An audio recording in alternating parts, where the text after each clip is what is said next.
Jake used to love his neighborhood. It was the kind of place where people waved at each other from their porches, kids rode their bikes down the cul-de-sac, and no one had to worry about petty drama. The homeowners association existed, sure, but it was more of a background presence, something you dealt with once a year when dues were due. That was before Karen took over. Karen wasn't just an HOA president. She was a dictator in beige slacks, a woman who saw her title as a license to impose control over every tiny detail of the neighborhood. At first, it seemed like she just cared too much, but it didn't take long for everyone to realize that her definition of order was nothing short of a reign of terror. She rolled out new rules faster than anyone could keep up with, slapping fines on the most absurd violations. Mailboxes had to match her preferred model. Anything else? A $75 fine. Grass that grew even a fraction over 2 inches? A warning, then another fine. She once fined an elderly neighbor, Mrs. Davidson, for displaying a small American flag, claiming it was an unapproved exterior decoration. Meanwhile, Karen's own yard was a year-round explosion of over-the-top seasonal displays, somehow always within regulations. Complaints didn't matter. HOA meetings were a joke. Any time someone spoke up, Karen shut them down, citing bylaws that only she seemed to understand. Jake, like most of his neighbors, did his best to stay off her radar. He kept his grass trimmed, paid his dues, and avoided direct confrontation. But it was impossible to ignore the growing resentment. No one dared push back, until packages started disappearing. At first, people assumed it was just random theft, porch pirates taking advantage of deliveries. But then the pattern became too obvious. Packages were vanishing consistently, no matter the season. And somehow, Karen always had an explanation. "It's those teenagers," she would say with a sigh, shaking her head like a disappointed parent. "I've told the HOA board we need security cameras on every street, but no one listens to me." She never blamed herself, of course. She was just the concerned citizen trying to protect the neighborhood. But Jake had a feeling there was more to it. And he was right. Jake didn't think much about the missing packages at first. It was annoying, sure, but he figured it was just bad luck or the occasional porch pirate making rounds. Maybe the shipping company made a mistake. But as the weeks passed, more and more of his neighbors started talking about it. Expensive deliveries, holiday gifts, even groceries ordered online, all disappearing. It didn't matter the time of year or how quickly people retrieved their boxes. Someone was always one step ahead. Karen, of course, was the loudest voice in the discussion. She called an emergency HOA meeting, standing at the front of the room like a concerned leader rallying her people. With a dramatic sigh, she claimed she had been warning everyone for months that the neighborhood lacked proper security. "We should have had cameras on every street," she said, shaking her head. "I've been pushing for stricter monitoring, but no one listens to me." She spoke with the same exaggerated exasperation she used whenever someone dared to question her HOA rulings. And, just like always, she had a solution, one that conveniently gave her more control. She proposed mandatory HOA-funded surveillance cameras for every property, positioned at designated angles so that criminal activity could be monitored at all times. The kicker? The feeds would be routed directly to her personal HOA security hub. Jake felt his stomach turn. She wasn't just exploiting the problem, she was using it to gain more control. But that wasn't even the worst part. Right as Jake was about to raise his hand to question her plan, Karen dramatically announced that she had already caught the culprit. With a knowing look, she pulled out a grainy, low-quality still image from a home security feed. The figure in the picture was barely distinguishable, just a shadowy shape walking up to a porch. But that didn't stop Karen from confidently declaring that the thief was none other than Mr. Hayes, a single father who had only moved into the neighborhood a few months prior. Gasps rippled through the crowd. Mr. Hayes, visibly stunned, stood up, shaking his head. "That's not me," he said firmly, his voice calm but laced with frustration. "You can't even see a face in that picture." Karen pursed her lips. "I saw him acting suspiciously last week. Walking around at odd hours, peeking at houses." Jake clenched his jaw. That was a blatant lie. Mr. Hayes worked long shifts and often came home late, everyone knew that. But before anyone could properly question Karen's claims, she pressed forward. "I think we need to fine him for violating community safety," she continued, ignoring the murmurs of doubt. "Maybe even require extra security inspections for renters." Jake could see what was happening. Karen didn't care about stolen packages. She just wanted a scapegoat. Mr. Hayes wasn't a long-time homeowner, and he didn't have the kind of influence Karen feared. She had chosen him because she thought no one would fight back. And judging by the uncomfortable silence in the room, she might have been right. That was when Jake made his decision. He wasn't about to let Karen manipulate the situation to punish an innocent man. If no one else was going to prove the truth, then he would. That night, as he sat on his couch replaying his doorbell footage, he felt his frustration turn into something sharper.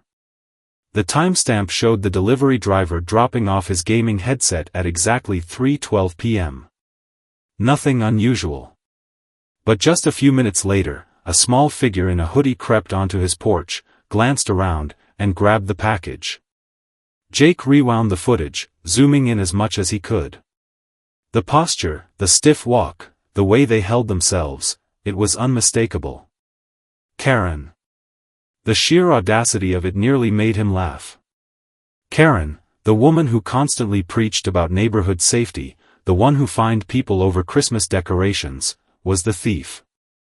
And she had just tried to throw an innocent man under the bus to cover for herself. Jake exhaled slowly. If she thought she could get away with it, she was in for a nasty surprise. He wasn't just going to expose her.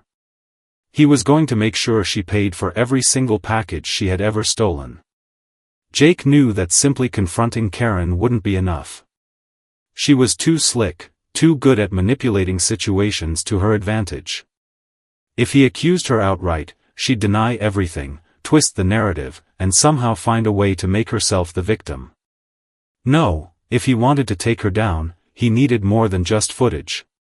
He needed proof so undeniable, so humiliating, that she couldn't weasel her way out of it. He needed to catch her in the act. The plan was simple. He took an old shoebox and stuffed it with packing material, making it look like a legitimate delivery. Inside, he hid a tiny GPS tracker, the kind people used to keep track of lost keys or wallets. But the real surprise was nestled underneath the fake packing slip, a dye pack. The same kind banks used in robberies, designed to explode in a bright, staining burst of color when tampered with. It was completely harmless but impossible to clean off quickly, guaranteeing instant, inescapable humiliation. Jake placed the box on his porch in clear view, positioning it just right, tempting, easy to grab, but not too obvious. Then he waited. Hours passed. The sun began to dip below the horizon, casting long shadows across the cul-de-sac. Jake sat by the window, pretending to scroll through his phone, his heart pounding every time a car passed. He knew Karen wouldn't be able to resist. She was predictable, and that was what made this so satisfying. Then, movement. A short, stiff figure crept across the lawn, glancing around like a bad actor in a cheap crime show. Karen. Even in the dim light, Jake recognized her unmistakable posture, the same rigid way she carried herself. She thought she was being sneaky, dressed in a hoodie that barely concealed her platinum blonde bob. But she wasn't careful enough. She bent down, snatched the package, and hurried back toward her house. Jake grinned, his fingers flying across his phone screen as he pulled up the GPS tracker. A small blinking dot appeared, moving steadily toward Karen's house. There it was, proof. For a moment, he debated calling the police right then and there. But no, that wasn't enough. He wanted her to open it. He wanted her to experience the full, glorious consequences of her actions. So he waited. He gave her just enough time to carry it inside, let her get comfortable, let her think she had just gotten away with yet another theft. Then, with calm, deliberate steps, he walked toward her house and knocked on the door. There was a brief shuffle from inside, the sound of rustling cardboard, then pop. A shriek. Jake bit back a laugh. Showtime. The door flew open so violently that he almost thought Karen was about to throw it off the hinges. And there she stood, her once pristine beige sweater now completely streaked with electric blue dye. Her hair, her face, even her hands, everything was stained in splotches of bright, unmistakable color. Her expression twisted between shock, rage, and the kind of dawning horror that only comes when someone realizes they have just been completely, irreversibly exposed. Jake crossed his arms. That, he said, barely holding back his smirk, is what happens when you steal other people's packages, Karen. She gasped, flailing her arms in a desperate attempt to shake off the ink, only making the mess worse. I didn't steal anything. I found this on my porch. Jake held up his phone, showing the GPS tracker history. Funny, because it was on my porch 5 minutes ago. A few neighbors had gathered by now, drawn in by the commotion. Some were biting their lips to keep from laughing. Others weren't even trying to hide their amusement. Karen's mouth opened and closed, her usual smug confidence completely shattered. She sputtered, pointing a blue-streaked finger at Jake. You set me up." "Oh," Jake tilted his head, feigning innocence. "You mean caught you? Because that's not how setting someone up works." Then, the final nail in the coffin. Mrs. Reynolds, the neighbor who had been watching Karen for months, stepped forward, holding up her phone. "Actually, Karen, I have something to add." She tapped the screen, and a security video played. Karen. On Mrs. Reynolds' porch. Stealing a package. Another neighbor gasped. Then another. "I have footage too," someone else chimed in. "I just never had proof before, but now, well. This is amazing." Karen's face paled, not that you could tell under all the blue ink. Jake could almost hear the gears turning in her head, trying to find an escape route. But there wasn't one. The evidence was undeniable, and everyone was watching. And then, in true Karen fashion, she did the most Karen thing possible. She whipped out her phone and jabbed at the screen furiously. "I'm calling the police. This is harassment. I've been attacked." Jake shrugged. "Go for it." The crowd burst into laughter. They all knew exactly how this was going to go. Karen might have ruled the neighborhood once, but tonight? Tonight, her empire had fallen. The police arrived within minutes, their flashing lights washing over the scene as the entire neighborhood watched. Karen, still dripping in blue dye, launched into a full-blown meltdown. Her hands flailed, splattering ink onto her porch as she shrieked at the officers, "I was set up. This is harassment. She jabbed a blue-streaked finger at Jake, is trying to make me look bad." One of the officers, a man with the kind of exhausted expression that said he had dealt with too many Karens in his lifetime, sighed and held up a hand. "Ma'am, calm down." Karen scoffed, indignant. "Calm down? I have been attacked in my own home. I want him arrested, all of them." She gestured wildly at the gathered neighbors, many of whom were still trying not to burst into laughter. Jake, arms crossed, handed his phone to the other officer, who silently reviewed the GPS tracking data and security footage. Then Mrs. Reynolds stepped up, her phone in hand. "Here's footage of her stealing a package from my porch last week." Another neighbor chimed in, "And here's mine. I just didn't have proof before, but now." The officer watching the videos let out a long exhale before glancing at his partner. They exchanged a look, and then one of them turned back to Karen. "Ma'am, are you aware that stealing mail is a federal offense?" The color drained from Karen's face, not that you could tell under all the blue ink. Her mouth opened and closed, but for the first time in HOA history, she was speechless. I was just," she stammered. Jake raised an eyebrow. "Just what?" The officer shook his head. "Ma'am, we're going to need you to come with us." A horrified squeak escaped her lips. You can't do this. I'm the HOA president." The officer didn't care. Moments later, Karen was being led to the squad car, her blue-stained hands still flapping as she protested. The neighborhood buzzed with excitement. People whispered, laughed, a few even clapped as the car pulled away. And just like that, Karen's reign was over. The fallout was immediate. Without Karen at the helm, the HOA scrambled to distance itself from her. An emergency meeting was called, except this time, people actually showed up willingly. "We regret to inform everyone that Karen will no longer be serving as HOA president," one board member announced, barely masking their relief. "We will be holding an election for her replacement soon." Jake leaned back in his chair, arms folded. For the first time in years, people actually seemed excited about the future of the neighborhood. But that wasn't the best part.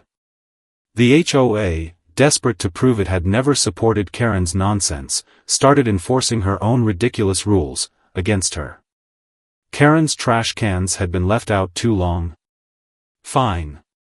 Her grass was slightly overgrown. Another fine. Her porch had an unapproved decoration, a tacky garden gnome she had once fined someone else for. Fine. When Karen stormed into the next HOA meeting, still faintly blue despite what must have been hours of scrubbing, she demanded they rescind the fines. A board member, barely holding back a smirk, simply replied, "We're just holding you to the same standard you held everyone else." Karen sputtered, completely unprepared to be on the receiving end of her own tyranny. But the neighborhood wasn't done with her yet. In an act of glorious, petty revenge, people started rebelling against her old rules in the pettiest ways possible. Someone planted a jungle of neon-colored flowers in their front yard. Another neighbor installed a 12-foot inflatable flamingo on their lawn. A third neighbor painted their front door bright purple, just to spite her. Karen was livid.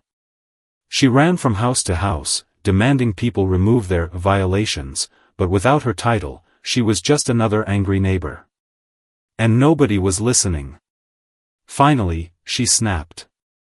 "I refuse to live in a place where people don't care about standards," she screeched one afternoon after finding that a neighbor's garden gnome collection had tripled overnight. Jake, sipping his coffee from his porch, called back, "Don't let the door hit you on the way out." For a while, it seemed like she really might leave. A for sale sign even appeared in her yard. But then something unexpected happened. A few weeks later, Jake received a letter in the mail. No return address. Typed. Anonymous. The HOA is weak. The neighborhood needs order. Change is coming. Jake read it twice, his stomach twisting. It was ridiculous. Dramatic. Weirdly ominous. But the worst part? It meant someone was trying to take Karen's place. He exhaled, shaking his head. The cycle was about to start all over again. Jake sat on his porch, turning the letter over in his hands. The words were simple, but the message was clear. Someone was waiting in the shadows, ready to seize power now that Karen was gone. He had hoped that with her out of the picture, the neighborhood would finally get a break from the HOA's nonsense. Instead, it seemed like someone was already scheming to take her place. He wasn't surprised. People like Karen didn't just appear out of nowhere. They thrived in environments where rules could be twisted, where authority could be abused, where a tiny bit of power turned into a personal empire. The HOA, despite its attempts to pretend it had never supported Karen, had enabled her for years. And now, instead of truly fixing the system, they were just waiting for the next self-important tyrant to step in. Then the bigger scandal broke. A deeper look into HOA finances revealed that Karen had been embezzling funds for years.